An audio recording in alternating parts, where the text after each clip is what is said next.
Libra, kamusta? Ito po si Divine Tarot 888 para sa yung Feb to March kapalaran. Love reading para kay Libra. Kamusta kayo guys? Comment present para lang kung nanonood kayo. Happy Chinese New Year sa mga Libra. Gong Chi Fa Chai. May na-ready na akong mga cards, Libra. Nga pala, this is a general reading. Pwedeng mag-resonate sa'yo. Pwede din namang hindi. Okay.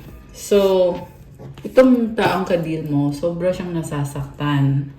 Natatakot, masyadong maingat. This is someone na meron siyang anxiety or depression. May negative sa pag-iisip niya. At may pagsisisi Tingnan mo siya, nakayuko siya. Malungkot. Rejection, abandon, dismissed, irrational fear.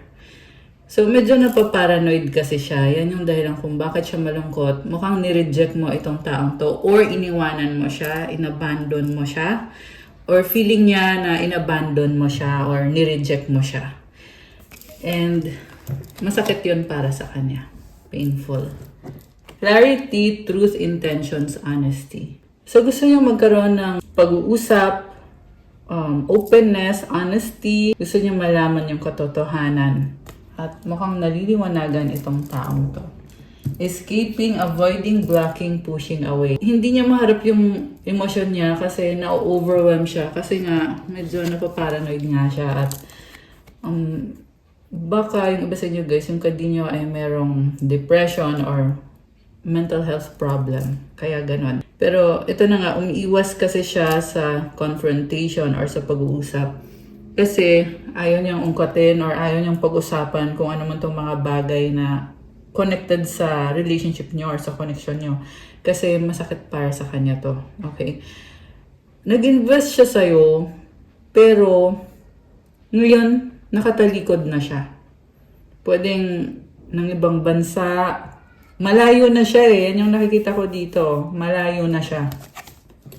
So kung dati magkasama kayo, ngayon lumayo siya kasi hindi niya maharap yung sitwasyon or ikaw or yung mga nangyari. Nourish, self-growth, self-focus, soul-finding. Medyo mabagal yung movement pero unti-unti nag-grow siya at ito bumabangon ulit. Kita mo merong tumutubo ulit na halaman. Naputol na kasi to So nagkaroon na ng ending tapos nga nagkakaroon siya ng growth. May mga realization siya. At this is a deep kind of realization na talagang nahi-heal siya on the soul level. So I feel like you are soulmates with this person. Kaya ganun na lang yung mga changes na nangyayari sa kanya dahil sa connection na nagkaroon kayo. So tinulungan mo siya magkaroon ng maturity. So I feel like this is the kind of relationship na masakit pero maraming natutunan at ini-improve niya yung sarili niya from what this person has learned from your connection. Okay. So, ano bang ganap dito? Grabe yung fear niya Feeling niya wala siyang nakikita, wala siyang alam. So, like I said, paranoid yung nakikita ko. Nagka-create siya ng mga scenario na baka hindi ka loyal sa kanya or baka, pwede din kasing mukhang seloso din kasi itong person na nasagap natin. Malakas ang energy ng water sign, Cancer, Pisces, or Scorpio, air sign, Gemini, Libra, Aquarius, although this can be any sign. Okay, exhaustion, depletion, drained, long journey, peace, balance, harmony, friendship. So, napapagod siya, pero at the same time, kaya niya pang balansehin yung mga bagay-bagay. Pwede ding ikaw to na nafe-feel mo yung pagod dahil sa connection niyo nitong person na to. Napapagod ka kung meron din mga toxic sa paligid mo, kaya ka nadidrain. Merong humihigop ng energy. So, ibig sabihin you need to protect yourself. Magdasal ka, mag-cleansing ka, mag-detox, and repentance. So, kasi hindi mo kasi maiwasan na kahit sabihin natin, oo, nag-iingat ka, okay ka naman, pero yung mga taong nasa paligid mo, yung hindi okay, so maapektuhan ka pa rin. Pero at the same time, kahit nangyayari yan, lumalabas pa rin dito na kaya mong balansehin yung mga bagay-bagay kasi strong ka. Siguro yung problem lang, inaabuso kasi. So, lalo na pag merong nakikita yung strength mo, nakikita yung weakness mo ng ibang tao. So, inaabuso. Okay? Pero, it's still a good thing na you are strong. Kaya mo pa rin ma-achieve yung balance, yung harmony, yung friendship, at yung peace. May nakikita kong possible na pag-uusap or magkakaroon kayo ng pag-uusap nitong person na ka-deal mo. Itong taong tumalikod at sa nakita ko, mukhang magkaiba na talaga kayo ng landas totally. Pero, merong balance pa rin eh. So, meron dito, mag-soulmate kayo or mag-twin flame kayo. Ibig sabihin, you complement each other. Yung feeling mo dito sa connection na to, na kung anong wala sa'yo, yan yung nabibigay niya sa'yo. Kung ano naman yung wala sa kanya, yun naman yung pwede mong i-provide. And this is a peaceful connection. Nanggaling siya sa magulo. Magulong connection at nagiging peaceful ngayon. Merong number 8. So, meron dito nagbe-birthday ng 8 or 17. This could also be the energy of abundance na ito na nga, blessing kasi yan galing kay God, yung abundance na yan. So, ano bang nangyayari dito sa connection ni Libra, sa person ni Libra? Okay, so may dumaang airplane. So, this could be a message. Merong magta-travel. Mukhang magta-travel si Libra. The star, your hope and optimism are a powerful love magnet for you right now. Oh, wow, guys. I love it. Alam mo, na-attract mo yung love. Sobrang natural na na-attract mo. And I just saw 232, 233, 234. Mga angel numbers. Parang sunod-sunod yun ah. Okay. So, you are very aligned. You are on the healing process. Ito na nga yung healing na nangyari sa'yo. At syempre, dahil yan sa mga dasal. Sa faith na meron ka. Window, a new adventure in love is coming. Get ready. Surprise. Wow, guys. Romantic surprises are on the horizon. Be open to them. Dressing up, an opportunity to dress up and party. Fun times ahead. Wow, okay.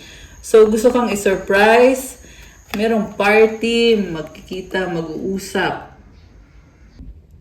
Alam mo, gandang-ganda sa'yo yung person na ka-deal mo, Libra.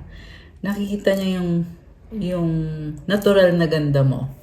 Ayan, tingnan mo siya. And dressing up, may mga pagbabago sa'yo na napapansin nitong person na to. And this is also someone na inaayos niya yung sarili niya. Baka nagpapa-impress siya sa'yo para makuha niya yung loob mo. And may nakikita akong date, magde-date kayo, magmi-meet kayo, at good vibes, sobrang good vibes. Okay, so anong paparating for Libra? So, maganda yan guys. Kasi, mukhang ini-enjoy niya yung connection. Oh, they'll be back, di ba? So, magbabalik tong taong to. Expect to hear from them soon. Oh my gosh, sabi ko na may date. Date night, get ready to be wined and dined. Open up your heart. It will help you attract more love. So, kakasabi ko lang nito, merong date, merong pag-uusap. Kailangan buksan mo ang puso mo. This is a heart-to-heart conversation at malaking posibilidad na magkakabalikan kayo or magkakaayos kayo. Or at least, mag-uusap kayo. Pero guys, meron talaga dito face-to-face na pag-uusap. Okay. Diba? Date night. Cycles. Fate, karma, something ending, something beginning. Vacation. You will be traveling soon. So, alam mo sinasabi dito, kumbaga, umiikot yung gulong ng kapalaran. Cycle yung nangyayari sa inyo. Nagtapos na yung nakaraan. Ngayon, bago na ngayon yung energy. And, dito sa pagbabago na to, very positive naman yung nakikita ko. Mukhang kinikilala nyo ang isa't isa. And itong travel na energy, So, connected to sa date. Ayan, pwedeng magta-travel kayo, magkikita kayo. Okay. Intuition sa bottom of the deck. The red flags you ignore now will come back to bite later. Okay. Ano naman to? So, alam mo, very mysterious itong person na ka-deal mo. Okay? Or pwedeng ikaw yung mysterious na parang kino-connect yung nangyari. Earth sign, Taurus, Virgo, Capricorn. So, may kadil kang earth sign at this is someone na practical and at the same time, malakas yung intuition niya. Okay, meron ding water sign, Cancer, Pisces, Scorpio. Ngayon, merong air sign, Gemini, Libra, Aquarius. Although kahit anong sign naman talaga ay pwede dito. And then, let go, make room for the new beginning on its way to you now. So, kung ano man yung nakaraan na, mukhang kailangan ng bitawan. Kasi, may pagbabago. At Libra, nakikita ko din sa'yo. Sobrang kang nasaktan sa mga nangyari dito sa connection na to. It's either iniwanan ka niya, niloko ka niya, nireject ka niya, or binaliwala ka niya. Pero ngayon, you are healing and unti-unti, gumagaan yung pakiramdam mo or nagkakaroon ka na ng new beginning na nagbo-bloom ka. Ayan, yan yung nakikita ko for you. So, ano pa bang intensyon nitong person mo? Tingnan natin, guys. Gamitin natin itong Lover Oracle and itong heart-shaped na cards. Cards. Bulol. Okay. Anong intensyon ng person ni Libra? Okay. Ang dami gustong lumabas na cards. Balance. Love is not always about agreeing just for the sake of it. A great relationship is one that both supports and challenges. Hindi sa lahat ng oras nagkakasundo kayo. Minsan kailangan nyo i-challenge yung isa't isa para magkaroon ng balance, ng harmony, para mag-compromise kayong dalawa. You may not always understand why certain things happen. However, there is always a higher purpose to the events in your life. Through turmoil, a blessing will soon be revealed. So, mukhang merong pag-aaway. Pwedeng nangyayari to kayo or nangyayari sa past. Pero, pagkatapos daw ng conflict na yan, merong blessing na i-reveal. Okay? Oh, tingnan mo to, oh. Nasa-sense ko yung energy ng Holy Spirit with this white dove na merong liwanag or may halo siya. So, this is someone na may wisdom, may clarity. Okay? New beginning, a new adventure awaits. Embrace it and live your dreams passionately. Oh my gosh, this is so promising para sa'yo, Libra. And, ano pa? Ano pang intensyon ng person ni Libra? Tingnan natin. Comment kayo, guys, kung sino tong nakaka-resonate sa reading na ito ngayon. Please do what is best for your heart. I'm stuck in visions of us together. Parang hinahayaan ka lang niya na kung ano man yung plano mo, sinusuportahan ka niya, gusto niya gawin mo kung ano yung nakakabuti para sa'yo, sa heart mo. Okay, and iniisip niya or nag-visualize siya or gusto kanyang makasama, makita. Okay? Why do I deserve someone like you? And ano to? I wish I could be a different person. Okay, ano pa ang sasabihin ng person ni Libra or yung intention niya? It is dark without you. Grabe. You are so different from everyone around me. So, ikaw nagbibigay liwanag sa kanya. Ibang-iba ka sa lahat na nakilala niya. I can't talk to you right now. Oh my gosh. Parang may ibang mundo itong taong kadil mo. I can't stop thinking about you. I am better with my mind than my heart. Grabe. Sobrang kanyang iniisip.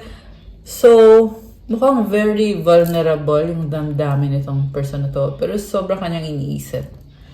And I cannot talk to you right now. So, pwedeng hindi pa kasi siya sure about kung anong sasabihin niya. Okay, pero iniisip ka niya. Ayan, mukhang hindi pa din siya sure sa nararamdaman niya. Nakikita ko din yan dito.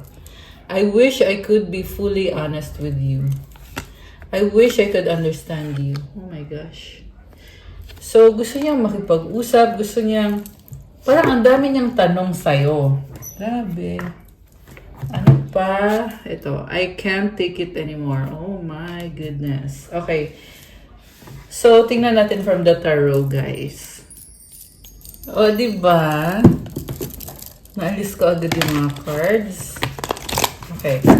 So, ito na yun. Ito na yung tarot deck na gagamitin ko para alamin kung ano bang mga energies connected sa'yo at sa person na to ngayon. Okay. We have Page of Pentacles. Okay, Earth sign, Capricorn, Taurus, Virgo, crossed by the Empress. So, gusto niyang mag-reach out sa'yo. And at the same time, with the Empress, ayaw niyang maghabol eh. This is feminine energy. This is someone na na-attract niya yung abundance, love. So, it doesn't matter kung ikaw ay lalaki or babae. Okay, walang gender dito, guys. Pero yung energy nitong person na ka-deal mo ngayon is nasa feminine energy siya. Ibig sabihin, nasa receiving.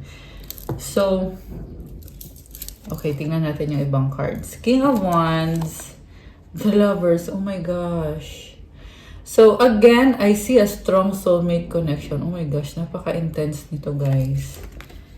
So, ito yung person na natatauhan na kailangan niyang mamili at kailangan niyang magdesisyon kung gusto ba niya itong connection na ito.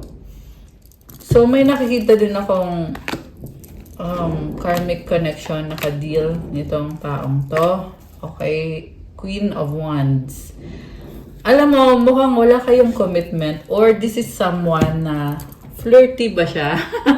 Someone very charismatic, attractive, passionate, very fiery energy. Fire sign, Aries, Leo, or Sagittarius. Malakas din dito ngayon si Gemini, Taurus, at si Libra, Taurus, and merong water sign, konti, Cancer, Pisces, or Scorpio. Merong konting earth sign, Capricorn, Taurus, Virgo. Okay, pero kahit anong sign to, guys. So, Libra yung person mo. Very, very attractive. Okay. May iba siyang kadiri, hindi lang ikaw. Okay. Kaya ako sinabi na mukhang single or wala kayong commitment. Pero, andun na nga yung malalim na connection or yung soulmate or twin flame connection sa inyong dalawa. With this Lover's card, natatauhan siya na kailangan niyang magdesisyon kung paglalaban ba niya itong connection na to, kung ikaw ba yung pipiliin niya o hindi. Okay, yun ang dapat mangyari. So, marami siyang challenges, pero this is someone na talagang nagsusumikap sa buhay. And there is attraction sa inyong dalawa. So, nakikita ko din sa person na to, very, siya, very spiritual, okay? Pero, oh no, ikaw tong spiritual. Tingin niya sa'yo is you are someone very spiritual. Grabe naman to. Ayan o, the High Priest. Pwede din namang baliktad. Kasi nakikita ko dito, ang taas ng tingin niya sa'yo. Okay? Or pwedeng baliktad, ikaw mataas yung tingin mo sa kanya. Parang, na to level na to ng husband and wife. Okay? Like I said, walang gender. So, ikaw man si wife or si husband. Ang nakikita ko dito is, nakikita ka niya as someone na wife material or husband material. Kaso lang, may mga changes na kailangan mangyari sa connection ninyo. May mga desisyon na kailangan gawin. With the Karma card as mutual energy, Ang nangyayari kasi sa connection ninyo ngayon is dahil din yan sa mga nangyayari sa past. So sa past, nagkaroon kayo ng opportunity together pero unfortunately, hindi nag-work out. Pero hindi pinaglaban nitong person na to, yung relationship or yung connection. Kasi Ace of Cups yung nasa recent past eh. So, andun na sana. Andun na yung opportunity. Pero, hindi pinaglaban. Nagkaroon kayo ng chance. Pwede itong nagkaroon na kayo ng second chance. Pwede maraming beses na kayo naghiwalay. Tapos nagkaayos, nagkabalikan. Pero hindi rin nag-work out. Kaya ngayon sinasabi dito, kailangan mag-desisyon. Okay? Karma, the lovers, kung ano magiging desisyon ninyo, iyan din yung patutunguhan ng relationship nyo or yung connection ninyo. So, ibig sabihin, kayo talaga ang may say dito kung gusto nyo pa ba, kung mag-effort pa ba kayo, or kung hindi na. It's either black or white. Kasi with the Lover's card, ito na nga yun eh, andyan na yung connection. At kailangan na lang tong gawing official. Okay? With the Queen and King of Wands, ito, sa inyong manggagaling yung decision. Gusto nyo ba to o hindi? Is it a yes or a no? At the outcome is the World card. Again, this is about cycles, endings, and new beginnings. So, you can choose to start a new beginning or you can let it go and conclude na it's an ending, tapos na. Ayan. Grabe, very interesting yung reading today. Super. So, yan na yun guys. Yan na yung mga intention nitong person na ka-deal mo. Four of Pentacles, Four of Wands. Oh, reconciliation. Merong umiiyak at nanghihinayang. Grabe. Grabe naman to. Alam mo, nakikita ko dito, sinayang yung isang connection. Meron kasing isa dito na hindi naging tapat or naging, sabihin na natin, nagloko siya or niloko ka niya. Okay? Or it's either roles can be reversed. Pero someone here, hindi niya sineryoso yung connection. Or niloko ka niya or basta, it's either merong panloloko nangyari or hindi sineryoso. Ano to? Oh, okay. Nagkaroon ng third party. Grabe. Oh, okay. Grabe. Nagkaroon ng third party talaga dito. Merong naiwan eh. Itong si King of Cups, sobra siyang nasaktan. So, nagkaroon ng breakup. Sobrang nasaktan itong person na to. And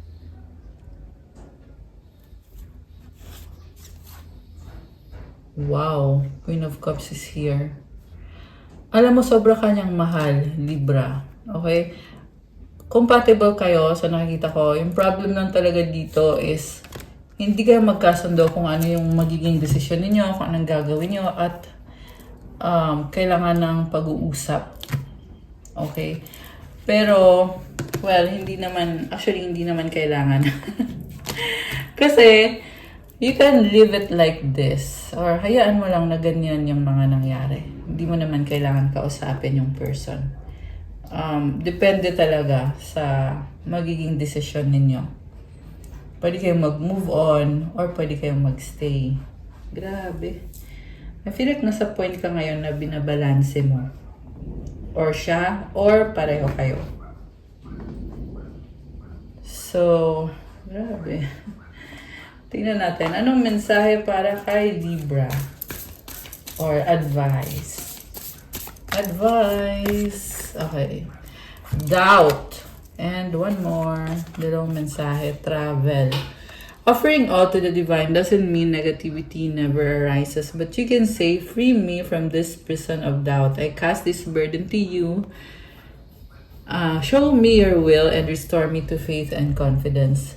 Parang sobrang bigat ng mga nangyari na hindi mo makontrol yung mga bagay-bagay. Pero sinasabi dito, bumalik ka kay God, i-surrender mo itong sitwasyon na to, hingin mo yung tulong niya, yung blessing niya, kung ibibigay ba niya sa'yo to o hindi. Okay? Travel. Let every aspect of this trip unfold in harmony. May divine order arrange and handle every detail. I'll be guided easily and follow the leads as they are shown.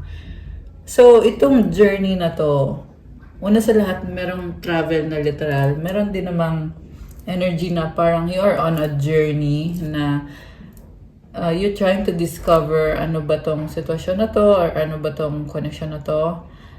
At sabi dito, gagabayan ka sa kung anong dapat mong gawin, bibigyan ka ng mga sign, i-lead ka.